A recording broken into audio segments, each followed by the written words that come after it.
Continuando então, aqui, capítulo 14 de Mateus, o segundo tópico que a Bíblia destaca, né, na verdade os seus tradutores provavelmente, é a primeira multiplicação dos pães. Versículo 13 de Mateus, capítulo 14.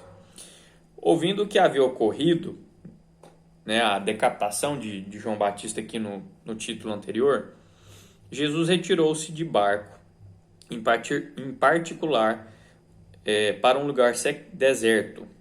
As multidões, ao ouvirem falar disso, saíram das cidades e o seguiram a pé. Quando Jesus saiu do barco e viu tão grande multidão, teve compaixão deles e curou os seus doentes. Ao cair da tarde, os discípulos aproximaram-se dele e disseram: Este é um lugar deserto e já está ficando tarde. Manda embora a multidão para que possam ir aos povoados e comprar comida. Respondeu Jesus: Eles não precisam ir. Deem-lhes vocês algo para comer. Eles disseram: Tudo que temos aqui são 5 pães e 2 peixes. Talvez seria eu não tenho noção de como que era um pão, né? Se fosse um pão francês aqui, dava um para cada e ainda ficava com fome, né? Mas provavelmente era um pão maior, porque esse pãozão judeu, sei lá, porque esse trem é diferente. A comida, o prato principal, né, a base, tipo arroz e feijão do judeu era o pão, né? Era o trigo ali, a base do trigo. E provavelmente daria pro pessoal que estava ali com Jesus, que era os discípulos, né? Pouco mais de 12, não sei ao certo aqui quantos que sempre estavam com Cristo ali. Tudo que temos aqui são 5 pães e 2 peixes. Tragam-nos aqui. Perdão. Aí Jesus vai e fala: Traga-nos aqui para mim, disse ele. E ordenou que a multidão se assentasse na grama. Tomando os 5 pães e os 2 peixes, e olhando para o céu, deu graças e partiu os pães. Em seguida, deu-os aos discípulos e estes à multidão. Todos comeram e ficaram satisfeitos, e os discípulos recolheram 12 cestos cheios de pedaços que sobraram. Os que comeram foram cerca de 5.000 homens, sem contar mulheres e crianças. Então, olha só que interessante. 5.000 homens, mais mulheres e crianças, né? Será que era o dobro? Vamos colocar então praticamente 10.000 pessoas, né? Porque criança come pouco, mas vamos colocar aí, 10.000 pessoas foram alimentadas com 5 pães e 2 peixes. E qual que é a questão? Para a gente entender a infinidade do poder de Deus. Se tivesse 20.000 pessoas, daria para as 20.000.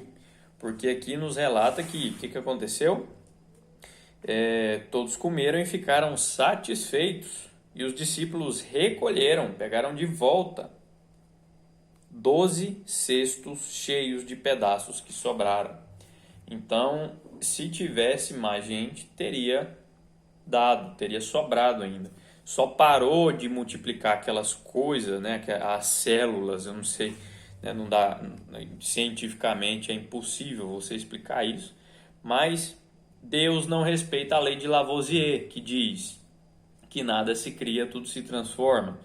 Na verdade, aqui Deus criou, trouxe à existência algo que não existe, né? Então aqui a lei de Lavoisier foi quebrada, porque Deus é o administrador de todo o universo, né? Eu fico imaginando aqueles joguinhos que a gente joga, aí chega lá o ADM, né?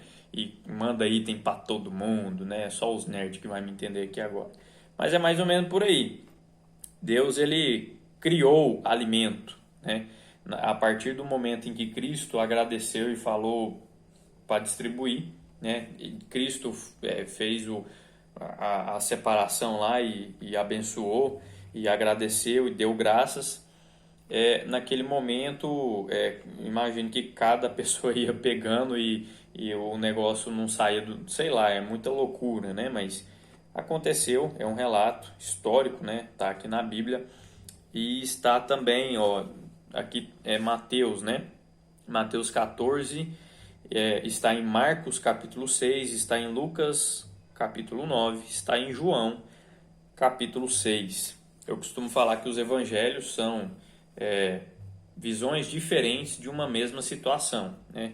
Por exemplo, quando a gente vê um acidente de carro, a gente vê câmeras de segurança pegando a situação. Não estou querendo falar que o evangelho é um acidente de carro, tá? É só um jeito de tentar passar o que eu vejo. Então você vê o percurso do carro na câmera 1, na câmera 2 e na câmera 3. Um antes do acidente, um durante e um depois. Então você vê diferentes ângulos relatados por diferentes pessoas de uma situação em comum, uma situação que aconteceu. Mateus tem a visão dele, Lucas, Marcos e João têm as suas respectivas visões. E esse foi a conclusão aqui do título de número 2, que vai do capítulo 13 até o capítulo, do versículo 13 até o versículo 21 de Mateus 14.